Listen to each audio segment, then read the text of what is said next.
Alô, alô, gente querida, gente boa que está comigo agora e aqueles muitos e muitos que assistirão em outra hora, em outro lugar, em outras geografias, em outros pedacinhos da Terra, nas maiores variações de localização possível. Que Deus abrace você, que você abrace a graça, o amor que estão sendo propostos a você pelo Evangelho que eu trago de todo o meu coração, com toda a minha sinceridade e com a minha oração, que pede ao Espírito Santo para fazer mediação entre a palavra que sai da minha boca, do meu coração, e a palavra que chega nos seus ouvidos, nos seus olhos, na sua compreensão profunda, no seu ser, no seu discernimento. É a minha oração hoje e sempre em favor daqueles que vão ouvir essa palavra, em nome de Jesus. Olha só, gente boa, ontem eu estava falando aqui há 25, 27 minutos, quando a energia deu um problema e eu decidi parar. Nós vamos manter o que eu tinha dito como introdução no dia de ontem, mas é absolutamente necessário que você, que anda comigo aqui, que me assiste, que me segue, que está acompanhando essa exposição de Mateus, está crescendo infinitamente mais do que jamais imaginou que iria crescer. E é isso que acontece quando a gente começa a acompanhar o Evangelho, a entender e a internalizá-lo. A nossa vida é catapultada para compreensões, para dimensões nunca antes realizadas por nós e ganha raízes e um aprofundamento, e âmago, e cerne, e tutano, inarrancável do seu coração, inabalável na sua vida. Agora, você tem que acompanhar com carinho, com fé, com a melhor intenção, sem discutir com a verdade do Evangelho. Ou você acolhe e dá razão a Jesus na sua vida, ou aí você vai brigar com o Evangelho a vida inteira e o benefício dele jamais será seu. Jamais será seu. E ontem eu estava falando, continuando usando o Evangelho de Marcos, conquanto a gente esteja em Mateus, no capítulo 8, do verso 28 ao verso 33, na narrativa do endemoninhado gadareno, ou dos dois endemoninhados, ou do Gerazeno, como diz aqui em Marcos 5, que vinha daquela cidade cuja raiz do nome significa possuído por, e eu já falei bastante a respeito disso, e contei as alternâncias de dominação sobre a vida deles ali naquelas decapolis, nas 10 cidades greco-romanas da região. Essa aqui, de novo, eu a posiciono na Jordânia, que é onde ela está na geografia política dos dias de hoje. Mas Jesus atravessou do outro lado, onde havia já muita gente fetichizando a ele lá em Cafarnaum, e fez uma diagonal para o lado oposto, para onde os judeus religiosos nunca botariam o pé, porque era terra de pagãos, criadores de porcos, de costumes que os judeus abominavam. E é para lá, para esse lugar onde a religião abomina, onde os religiosos odeiam a ideia de alguém piedoso botar o pé, que Jesus para lá vai, para Gadara ou Geresa, ou ambas as cidades. É onde aparece esse indivíduo, sobre o qual já falei muito na sexta-feira passada, há quase uma semana atrás, e venho falando durante toda a semana, explicando, está tudo gravado aí no meu YouTube, para você que não queira cair de paraquedas apenas, mas que queira aproveitar o que já foi dito, e é rico o que já foi dito. O maior problema é que gente apressada não vai andar comigo. Gente superficial, gente que não quer botar raízes, não quer compreender de fato, que quer só viver no verniz das coisas, não aguenta, não me suporta. não tem alma para viajar a minha viagem espiritual no Evangelho com Jesus. Aí o cara passa por aqui, fica 30 segundos, observa só as pedras que estão aqui em cima, a minha Bíblia toda rasgada, a minha aparência, vai e sai, e acha que me conhece, acha que viu alguma coisa e não sabe de absolutamente nada. Mas, conforme a sequência que eu venho praticando com todos os que acompanham com seriedade e com sincera vontade de aprender, nós chegamos ao verso 10, na história desse homem que eu tinha deixado uma pergunta anterior, que era: quantos vocês são? Eu tinha falado dessa absorção de uma quantidade enorme de psiquismos, embora o texto bíblico imediato fale da possessão demoníaca desse indivíduo. Eu sei que as pessoas que estão me ouvindo, claro que a maioria absoluta delas não está sofrendo exatamente de uma possessão demoníaca, mas está sofrendo de uma possessão multipsíquica. Multipsíquica. E esse homem, questionado sobre qual era o nome dele, nós vimos nos dias de ontem que ele disse: e Legião é o meu nome, porque nós somos muitos. Eu sou muitos, que é o que acontece com muitos de nós que estamos aqui. É um indivíduo, mas você é muitos. Muitos. Você é um trilhão de opiniões desconexas, de coisas que não fazem sentido, não há continuidade nem coerência.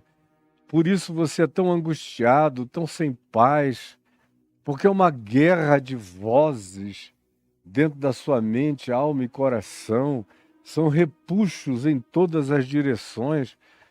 É uma vida miseravelmente aflita.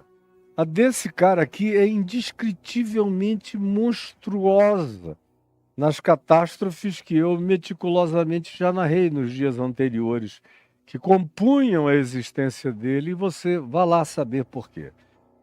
E aqui eu falo agora mais de você. Quantos vocês são? Isso foi anteontem que eu deixei essa pergunta. Ontem eu comecei no verso 10, quando se diz que após ter dito Legião é o meu nome singular, porque nós somos muitos, porque eu sou um monte de coisas e eu não sei nem quem eu sou. Eu já perdi a minha identidade há muito tempo. O meu eu profundo morreu. Eu sou apenas uma representação figurativa de uma quantidade enorme de personas que eu imito, de tal modo que eu fui diluído, eu fui dissolvido. E ninguém que tenha sido dissolvido no seu eu jamais encontrará paz. Vai ser uma pessoa em estado de desassossego contínuo. Vai ser gente buscando em todos os cantos da terra o que lhe possa fazer algum sentido, mas quanto mais ela busca, mais ela se pulveriza, mais ela se fragmenta, mais ela se divide, mais ela se amontoa, mais ela se transforma num caleidoscópio com milhares de visões, e nenhuma delas é ela, e nenhuma delas a representa, e nenhuma delas faz com que ela enxergue coerentemente coisa alguma. É uma multiplicidade tão grande de realidades na sua mente que isso trouxe você a um estado mental adoecido. E o que se diria com toda clareza para os milhões que não estão me ouvindo agora, que não teriam nem coragem de me ouvir, que nem suportariam me ouvir, porque a revelação que viria sobre quem eles se tornaram é tão esmagadoramente veemente que se torna insuportável. Mas para você que tem tido essa coragem do autoencaramento, que está me ouvindo, você também discerne como você foi pulverizado, fragmentado de todos os modos e formas, E daí decorre a sua angústia, a sua falta de paz, a morte do seu processo de individuação, de singularização saudável, de individualidade construtiva.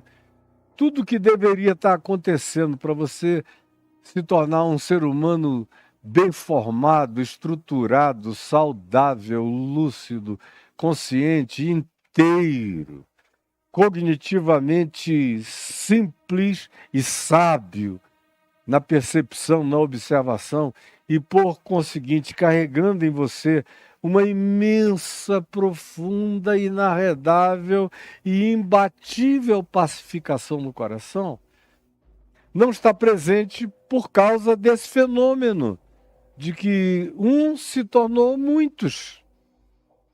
Aí o verso 10 diz que esse indivíduo possuído por eles todos, dele se diz o seguinte: e rogou-lhe, no singular, é a pessoa falando, o possesso gerazeno, e rogou-lhe, que eu disse ontem, é uma expressão usada no Novo Testamento para a intercessão do Espírito Santo, para aqueles clamores mais profundos da alma, vem carregado da expressão rogou-lhe. Nos evangelhos é a Cirofenícia que rogou-lhe, é o indivíduo sofrendo de hanseníase, é o leproso que rogou-lhe.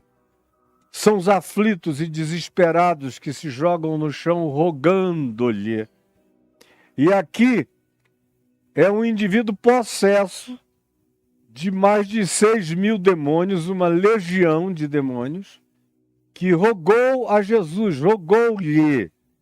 É a pessoa, ou é o corpo da pessoa, é o ser da pessoa expressando aquilo que hoje muitos e muitos e muitos que o habitavam falavam em favor do seu contingente interior.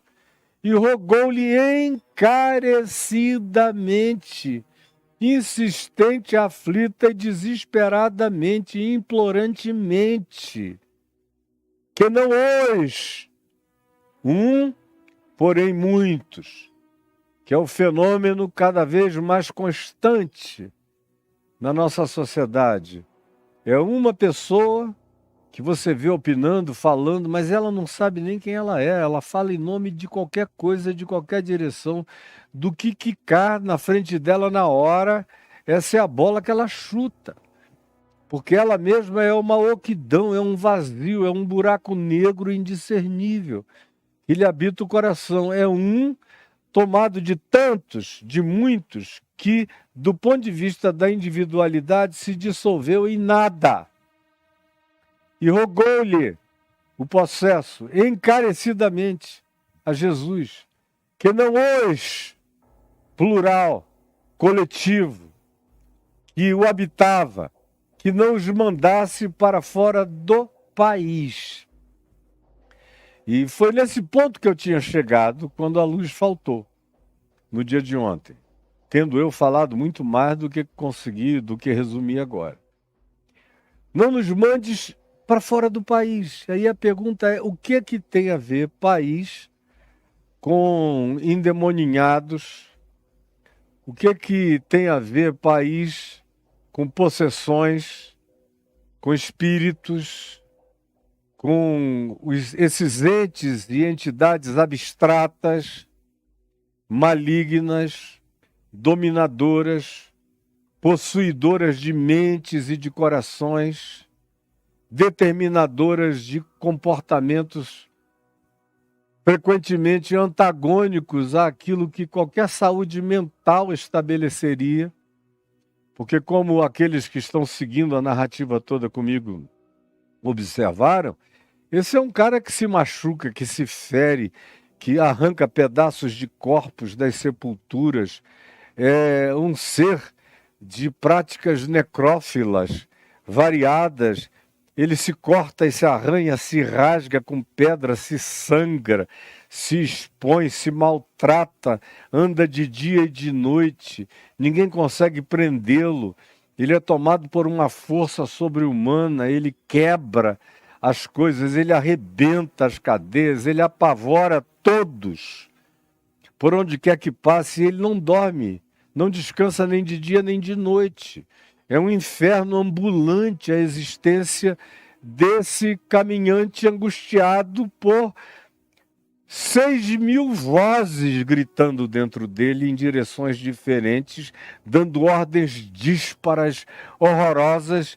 É o louco dos loucos, é o louco da montanha, é o maluco olhando para a vida e apavorando a sociedade inteira.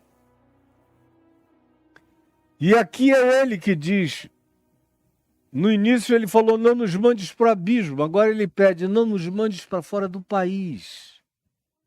Ele já tinha percebido que Jesus não iria praticar nenhuma escatologia definitiva em relação a eles, dizendo, vocês estão amarrados num abismo daqui para frente. Não.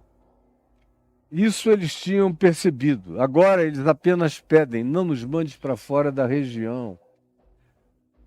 Nesse lugar de acumulações culturais, sociais e políticas, de mais de 350 anos de ódio, de dominação de Alexandre, de Seleuco, de Ptolomeu, dos Antíoco Epifânios, dos romanos há 90 anos, a legião deles aqui entre nós, são 350 anos de agonia, de tal modo que a gente não sabe nem quem a gente é, por isso que o nome da cidade era Gerasa, da raiz Ger, o possuído por, o dominado por, o possesso por.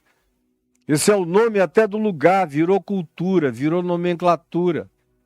I love o possuído por. Se fosse a placa de entrada de Gerasa. I love the taken for. The possessed for. Esse era o espírito do I love Gerasa. Porque esse é o espírito que ficou presente no lugar. E é daqui que eu quero partir com você, porque isso é importante para quem quer coisas importantes. Para a molecada que só quer safadeza, eu não sou o cara para te ajudar em nada. Até você virar gente grande, eu não vou conseguir te ajudar. Até você ter uma ansiedade violenta no coração, querendo realmente mergulhar no conhecimento que pode transformar e virar tudo ao contrário e do avesso, e dar a você autoridade, força e inquebrantabilidade para viver e vencer, eu não sou a pessoa para ajudar você. Mas para quem quer essa ajuda, a relação é íntima entre o fomento e a construção cultural secular, ou não precisa nem ser tão secular, mas tanto mais quanto seja milenar. Por exemplo, na Terra hoje, a gente tem alguns povos com cultura milenar. Na África, você tem a Etiópia, que é uma das culturas mais milenárias do planeta.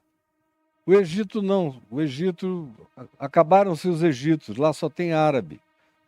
Não tem mais um egípcio no Egito, só carregam esse nome.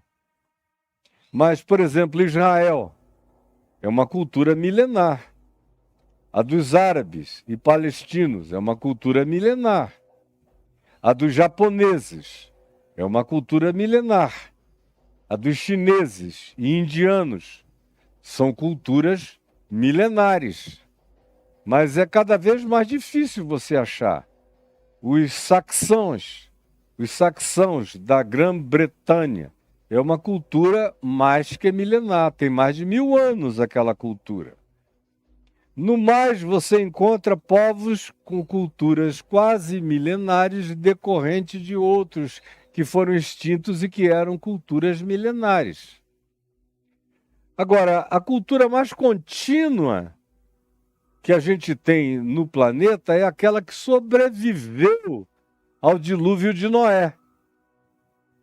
E aí é a cultura semita, por exemplo, e também a dos filhos de Noé, Sem, Cão e Jafé, muitos dos quais eu já mencionei nos povos atuais que têm cultura milenar, como China, Índia e os outros povos que eu mencionei, Etiópia e etc., têm cultura milenar e são todos oriundos daquela arca pós-diluviana. De acordo com os cálculos daqueles que calculam a história a partir da genealogia da Bíblia, isso teria menos de 5.000 anos, 4.000 e tantos anos. Portanto, seria uma milenariedade ainda recente, considerando o que houve antes. O que houve antes. E aqueles que escaparam na Arca de Noé, escaparam com suas memórias. Noé e sua mulher se lembravam muito bem do tempo dos Bena Elohim, dos Nefilins, dos deuses dos povos, de tudo aquilo que Gênesis 6 nos conta, que aconteceu. Eles eram oriundos daquela ilha do Dr. Monroe. E os filhos deles também. Daí eles terem sido salvos fisicamente do dilúvio pela arca, mas terem trazido a memória carregada daquelas lembranças, que depois do dilúvio continuaram sendo muitas delas praticadas e os nomes das divindades anteriores cultuados. E as memórias de como era antes foram contadas e recontadas e se transformaram depois no que nós chamamos de os mitos dos povos, mas que nada mais são do que as memórias orais recontadas daqueles que escaparam do dilúvio de Noé, lembrando-se das civilizações anteriores. Mas por que eu estou dizendo isso? É porque quanto mais para trás a gente viaja, mais conectado fica o provimento e o patrocínio e a construção e a elaboração e a arquitetura da cultura humana com a invasão dos espíritos na humanidade e na civilização humana. Quanto mais para trás você vai. Quando você pensa, por exemplo, voltando ao texto imediato aqui em Gerés, há 2.000 anos atrás, com aqueles 350 anos de dominação já tantas vezes repetidas aqui por mim, na alternância que alterou a cultura a ponto da cidade ser chamada de possuído por. Cidade dos outros, terra de qualquer um. Qual é o teu nome? Legião. Eu sou o ente dos 6.000.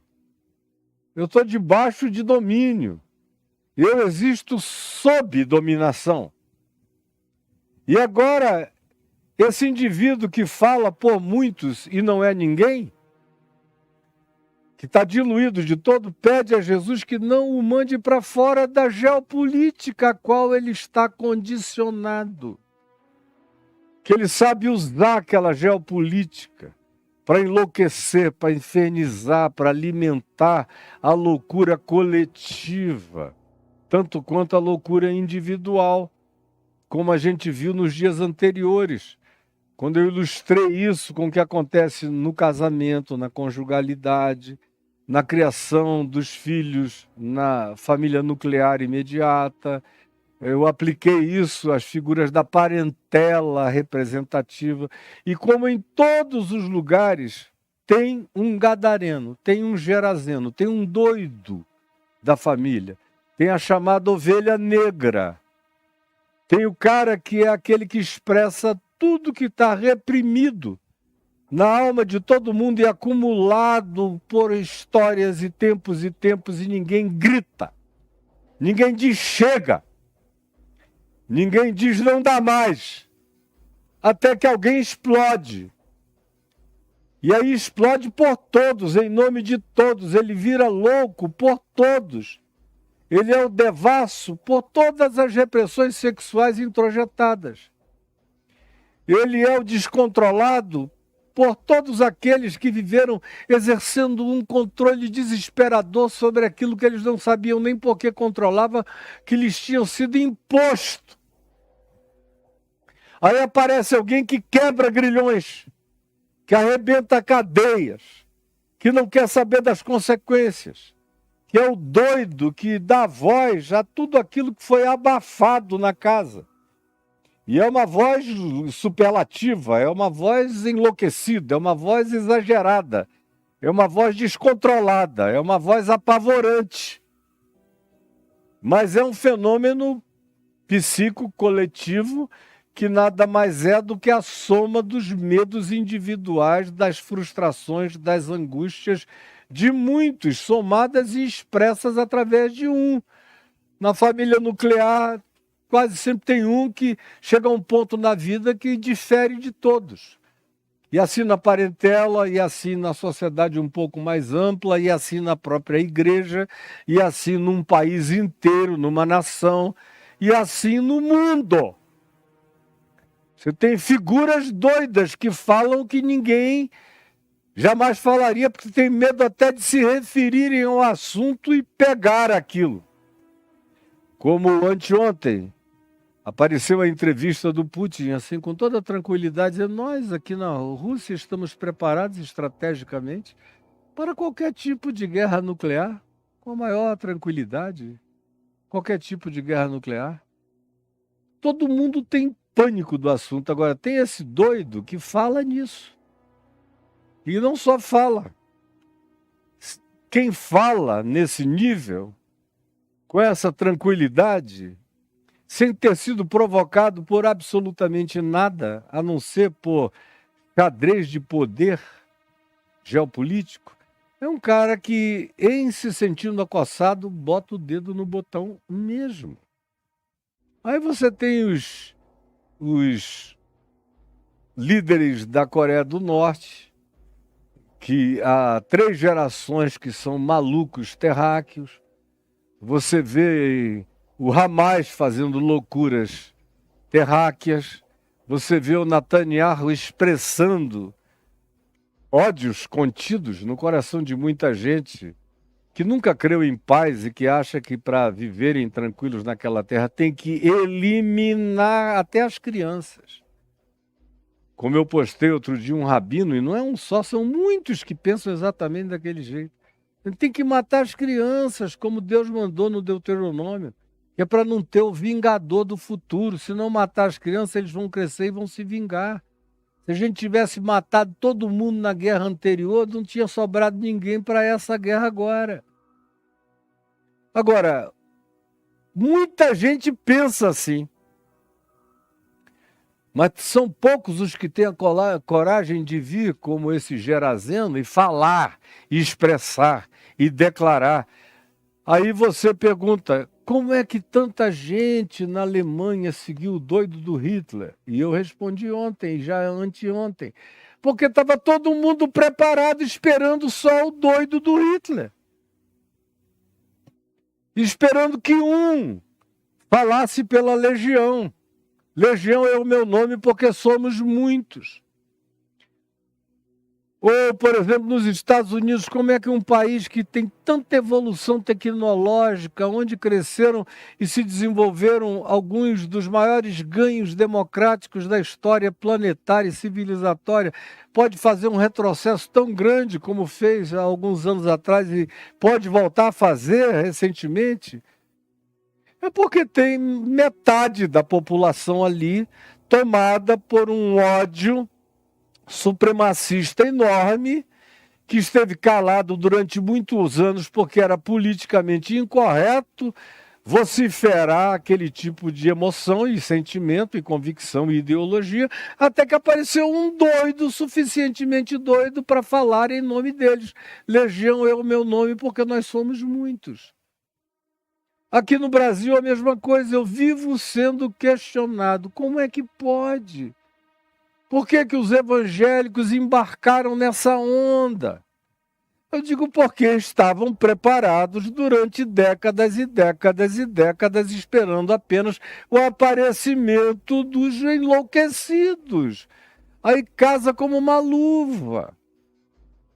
E aí não é com pesquisa nem análise sociológica imediata que você vai entender isso. Você tem que ter uma sociologia que parta de uma análise psicocoletiva para entender a eclosão do acumulado psíquico numa cultura, num país, num povo, numa história inteira.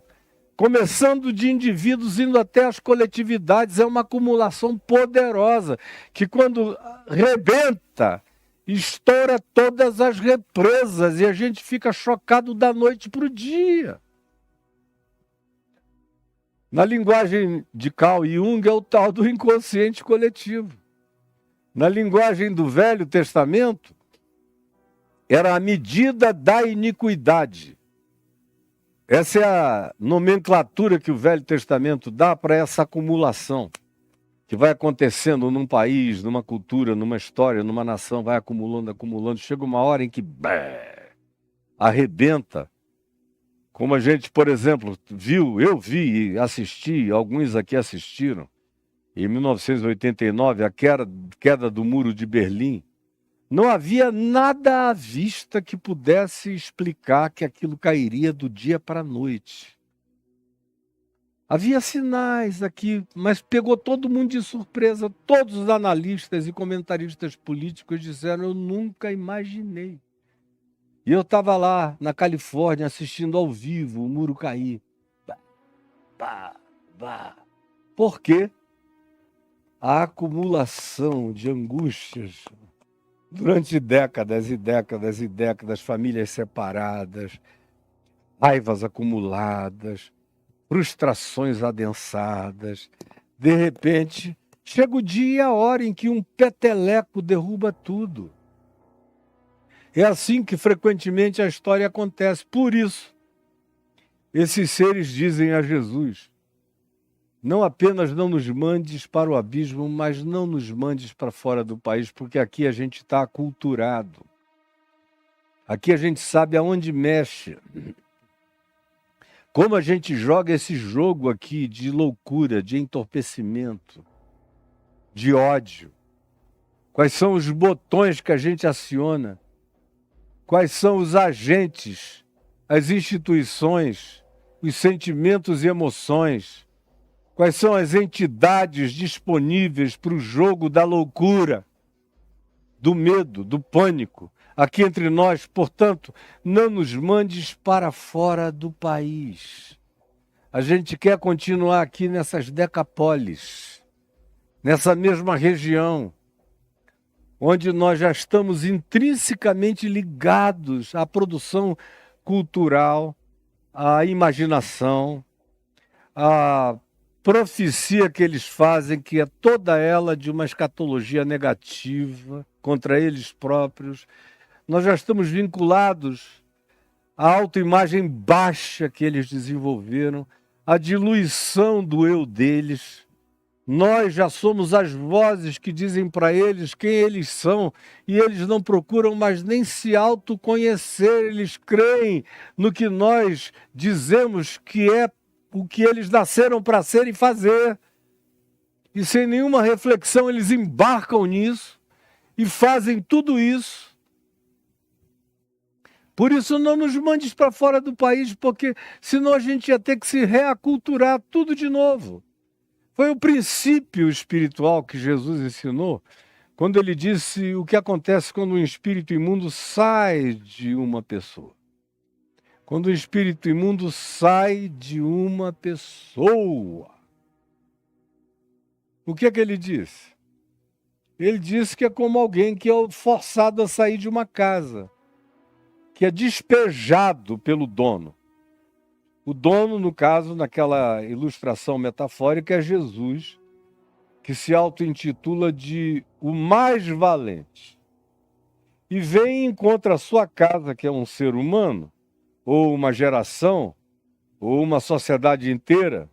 Ele aplicou isso tanto do ponto de vista individual, quanto do ponto de vista geracional. No Evangelho de Lucas ele fala do indivíduo, e no Evangelho de Mateus ele fala assim, é com esta geração. Vai do individual para o coletivo. Então, o que é que Jesus diz? Usando aquela metáfora, que quando a presença dele chega, o valente bem armado, e encontra quando chega ele, Jesus, que é o mais valente, e encontra ocupando a casa o valente bem armado, são essas forças espirituais subjugadoras, e vem Jesus e as expulsa, Se aquele que é liberto não ocupa esse lugar do vazio, com a presença real de Cristo Jesus, o que fica é uma casa vazia, ornamentada e desocupada. Aí Jesus prossegue essa história dizendo, então aqueles espíritos ou aquele espírito sai, anda por aí procurando lugar de adequação, de pousada, de compatibilidade, para ele explorar. Mas não achando esse lugar de adequação condicionada para a sua exploração, ele volta. Procura aquele lugar de onde ele saiu. E se ele encontrar a casa varrida, ornamentada, vazia e oca, sem estar ocupada pela presença do mais valente, que é Cristo Jesus, ele entra ali, toma tudo. E aí chama outros 7. E o estado daquele indivíduo, quando é um indivíduo, ou daquela família, quando é uma família, ou daquela geração, quando é uma geração, se torna, segundo Jesus, 7 vezes pior.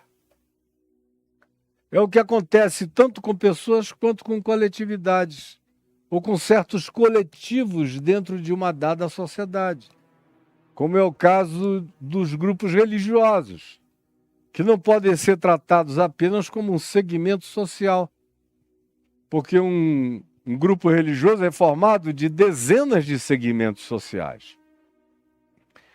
Eles formam uma nação dentro da nação, um país dentro do país, uma cultura dentro da cultura. Eles formam um núcleo à parte, frequentemente, tanto mais quanto sejam fanáticos, eles são um grupo completamente à parte do resto da nação. Portanto, eles têm o seu próprio desenvolvimento psicocoletivo completamente particular.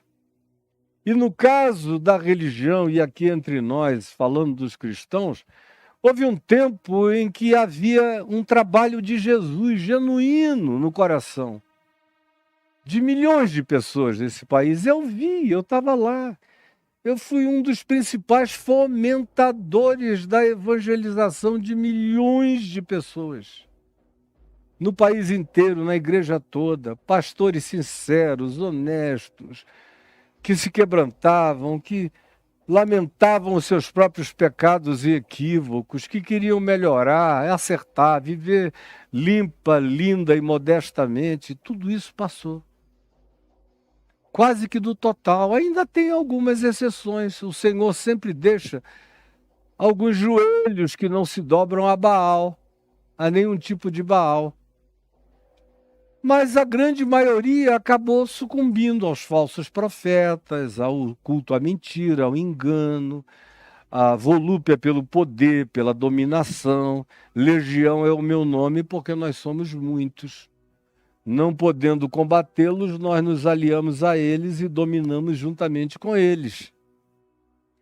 E aí a situação vai se tornando cada vez pior.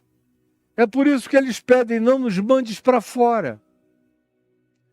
Porque a gente vaga por aí, quem sabe depois a gente volta. Não nos mandes, não nos proíbas de penetrarmos nessa fronteira nunca mais. Porque senão essa barreira dimensional vai ser construída e nós não vamos poder penetrar mais aqui. Outros espíritos, outros principados, outras potestades, outros poderes vão se aventurar aqui, mas nós vamos ter que achar pouso, de acordo com a metáfora de Jesus, em outro lugar. E aqui é o lugar onde a nossa aculturação já é total, já é completa. Eles já nem pensam por eles mesmos, eles pensam os nossos sentidos, pensamentos, induções e sugestões dados a eles. Eles são apenas marionetes da nossa condução individual, familiar, religiosa, coletiva, em todos os níveis. Por isso não nos mandes para fora do país. É por isso que Paulo diz, escrevendo aos Efésios, que a nossa luta não é contra a carne e contra sangue. Não é contra a individualidade humana. Não é mesmo. A nossa luta é infinitamente mais complexa. Quando ele diz a nossa, ele está pressupondo a existência de gente de Deus, gente com esse discernimento, gente com essa percepção, gente com essa agudeza, gente com essa sabedoria espiritual, gente com essa sagacidade do Evangelho para compreender como funcionam as camadas dimensionais à nossa volta. Então você pensa que está brigando contra um indivíduo, contra pessoas. Mas você está lutando sempre contra coisas infinitamente maiores do que você supõe. E, por exemplo, o embate político ideológico que eu vejo nas polarizações dos nossos tempos o tempo todo é gente desenvolvendo ódio por outras pessoas e vice-versa, para lá e para cá. Quando, na realidade, eles não têm a menor ideia de que eles não estão lidando com o indivíduo. O indivíduo é uma mera representação que fala pelos milhões. Legião é o meu nome. Porque nós, embora eu fale por nós, somos muitos. É o mesmo fenômeno em processo o tempo todo. E ai do sociólogo, do pesquisador, do acadêmico, do intelectual, ou daquele que pretende exercer discernimento de contribuição real para a sociedade, que não venha a compreender essa fenomenologia que Jesus mostra aqui, que o Evangelho revela na nossa cara, para a gente entender. De um eu que representa muitos, muitos esses que existem numa dimensão que não é visível e tangível aos olhos, exceto pelas induções que fazem e pelo mal físico que aqueles que são tangidos por essa emulação praticam. Eu, quando vi o assalto aos 3 poderes, no dia 8 de janeiro, com aquele povo todo vestindo camisa da seleção brasileira, eu não vi indivíduos tentando assaltar os poderes. Eu vi foi principados e potestades. Eu fiquei aqui da minha casa em oração, olhando para aqueles milhares de seres manipulados e manipulados por outros que nem sabem que são igualmente manipulados. Ou por aquele que os lidera, que é mais manipulado do que jamais sonhou que fosse. E anda possuído por esse espírito praticamente a vida toda. E isso vai encontrando os seus recíprocos, vai formando os vasos comunicantes, até que se transforma numa rede espiritual e que constrói uma mente única. É uma mente única. Por isso chega a um ponto em que não adianta mais você falar, nem discutir, nem tentar explicar, porque só vai haver briga, confusão, ódio e a reciprocidade da malignidade vingativa contra você. E você não vai ser compreendido porque as mentes estão tomadas. Você pensa que está falando com um indivíduo, mas ele não é um só, ele não sabe nem quem ele é. Ele é muitos. E muitos que não sabem de si. E muitos que são verdadeiras realidades e entidades pulsionais, tangidas na loucura, que os leva de um lado para o outro. E quem comanda espiritualmente essa loucura toda é quem diz: não nos mandes para fora do país, não nos tires dessa aculturação imediata. Porque aqui a gente já fez uma casa.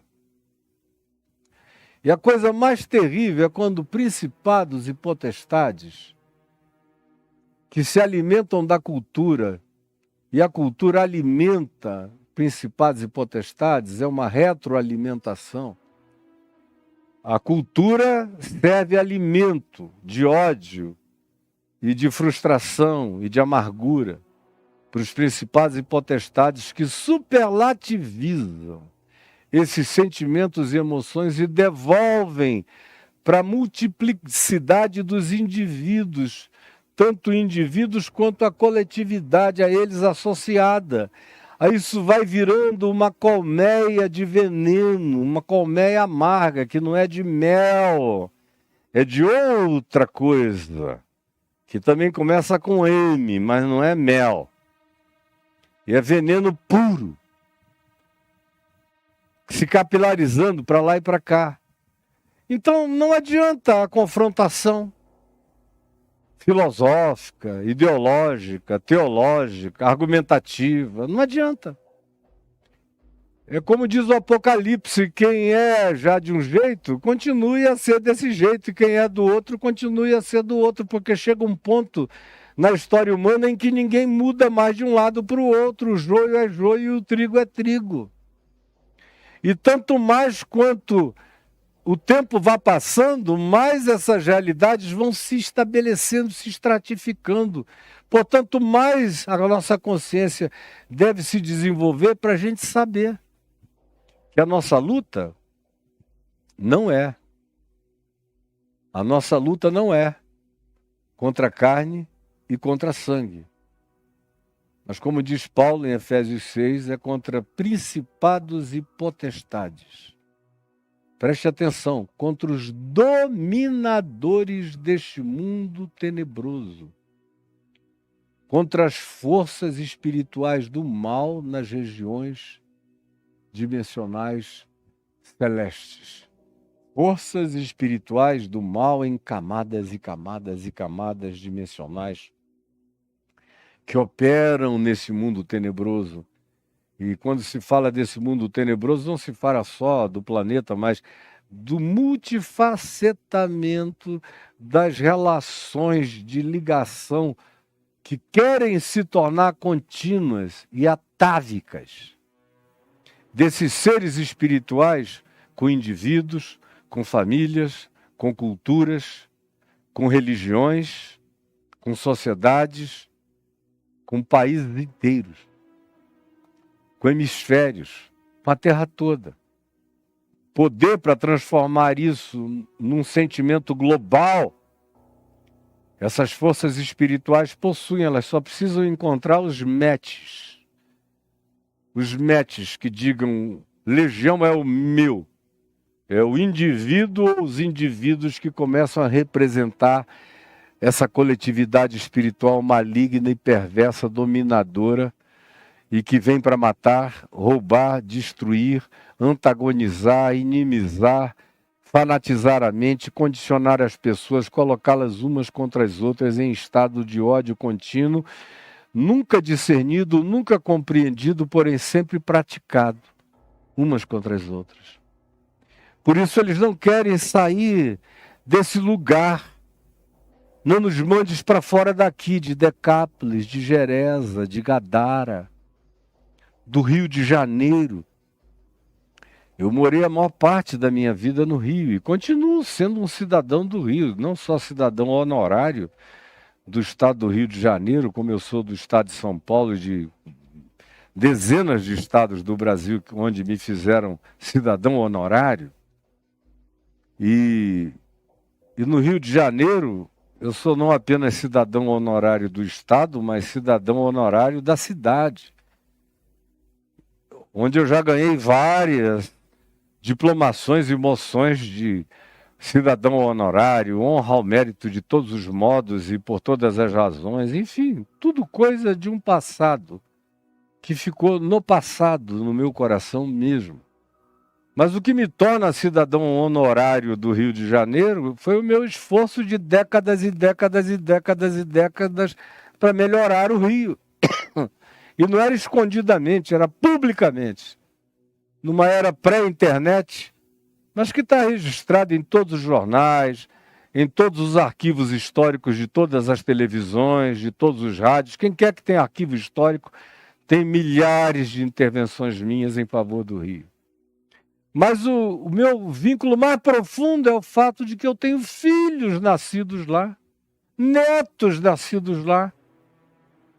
E as pessoas que eu mais amo, que estão vinculadas à minha vida inteira, vieram e estão lá. Inclusive, hoje em dia, as minhas 2 irmãs moram lá. Como a maior parte dos meus netinhos estão lá. Eu tenho 2 netos nascidos, ou uma neta nascida em Brasília, os outros são todos nascidos no estado do Rio de Janeiro. Tenho um filho nascido em Manaus, os outros são todos nascidos no estado do Rio de Janeiro. Esse é o meu vínculo com aquele lugar. E tudo que eu vivi nas favelas, nos presídios, em Bangu 1, em Bangu 2, em Bangu 3, na Milton Dias Moreira, que já não existe, na Ilha Grande, em tudo que é lugar, pregando o evangelho nos morros, nas favelas, para os ricos de Ipanema, do Leblon, da Barra, em todos os lugares da cidade, para todos os níveis, no Palácio Guanabara, para governadores, na Assembleia Legislativa, na Câmara dos Vereadores, na televisão, nas rádios, em programas diários, combatendo o bom combate e dizendo o evangelho que eu digo hoje para você, disse sempre para todo mundo. Entrando nos grupos das favelas muito antes de sonharem em haver complexo de Israel. Eu ia em todas essas comunidades à noite pregar o evangelho. Subia com 10, com 15, lá no alto, frequentemente eu estava com 1.000, 2.000, 3.000, 4.000, como uma vez no Borel, com 5.000 pessoas apartando uma guerra. Lá no Morro do Céu, no Cruzeiro. Tem nada que eu diga aqui que eu tenha lido numa revista ou num livro. É tudo escrito com meu suor, minha carne, meu sangue, minha experiência, minha vida, minha observação, meu entendimento. E aí eu vejo o que está acontecendo ali, meu Deus, que agonia. Ontem eu passei o dia com uma tristeza aguda no meu ser. Eu falei para minha mulher, eu me levantei daqui e depois de ter gravado uma quantidade grande de respostas para minha página no Instagram, eu me levantei vendo as notícias e eu estava assim, resfolegante, com alguns gemidos inconscientes que saíam pela minha boca. E a Adriana falou, o que foi, meu amor? Você está com esses gemidos de aflição? Eu falei, é porque meu coração é pura aflição. Vendo o que eu estou vendo, meu Deus, que coisa mais horrorosa, nojenta, terrível. Agora está aí esse pessoal.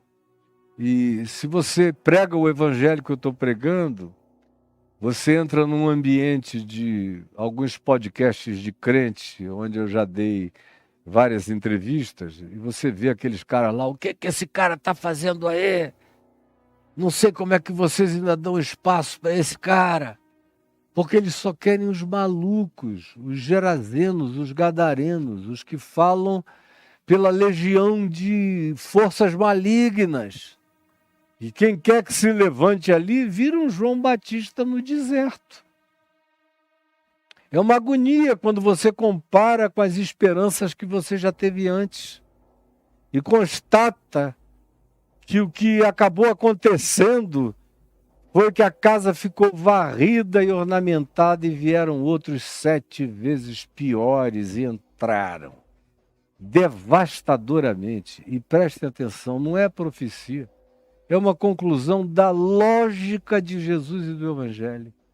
Vai ficar cada vez pior. E eu ainda estarei vivo aqui para corroborar, para revalidar o que eu estou dizendo há anos. E depois que eu for, isso vai ficar gravado para vocês verem o que vocês rejeitaram. O que lhes foi dado como oportunidade e vocês não quiseram. E vocês preferiram se reunirem de mestres que diziam só o que vocês queriam ouvir. E o que vocês queriam ouvir era só luxúria, volúpia e perversão. E deram de mão ao Evangelho. E mataram os profetas e rejeitaram aqueles que trazem a mensagem que lhes foi enviada. Quando esse dia chegar, pode ser que alguns, batendo no peito, venham a lamentar. Mas, infelizmente, tem gente que nem para olhar para si mesmo, no pior momento da história, diante da pior situação ou quadro, terão discernimento para fazer a constatação de que eles próprios foram colaboradores de tudo aquilo que se construiu em volta. Tudo aquilo que se construiu de perversidade em volta. Não nos mandes para fora do país. Amanhã eu continuo. Desse ponto em diante. Senhor Jesus, por favor, que essa palavra que eu disse aqui em teu nome tenha essa mediação poderosa do Espírito Santo e abra o entendimento de alguém, de alguns, e reproduza essa consciência na mente de muita gente que não quer ser servil a essas forças espirituais malignas, aos dominadores deste mundo tenebroso, aos poderes espirituais do mal operantes entre nós e que amam serem as vozes clamantes no coração da religião. Porque o lugar onde eles mais se deleitam em se ocultar é justamente no lugar onde se fala de Deus o tempo todo, Deus sem Deus, Jesus sem o Cristo, Bíblia sem Evangelho, choro sem lágrima, prosperidade sem macários, sem humildade, sem quebrantamento, sem presença de Deus alguma, só ambição, só luxúria, só desejo de poder, de fama, de dominação e de controle, conforme é o espírito de Satanás, e não o de Cristo Jesus, que disse: eu não vim para ser servido, eu vim para servir e dar a minha vida em resgate de muitos. E que também disse: assim como o Pai me enviou com a mesma missão, eu vos envio para servir e darem vocês também, como eu, a sua vida em resgate, em ajuda, em socorro de muitos. Mas, Senhor, a maioria não quer ouvir. Eu me sinto como Isaías, como Jeremias, como Ezequiel, como Amós, gritando, falando, exortando um povo que vive com os sentidos fechados de dia e de noite, bloqueados pelas forças demoníacas do mal. Tem piedade, é o que eu te imploro, porque nós estamos lidando não com carne e com sangue, mas com principados e potestades. Envia a força do teu poder. É o que eu te imploro em nome de Jesus. Amém e amém.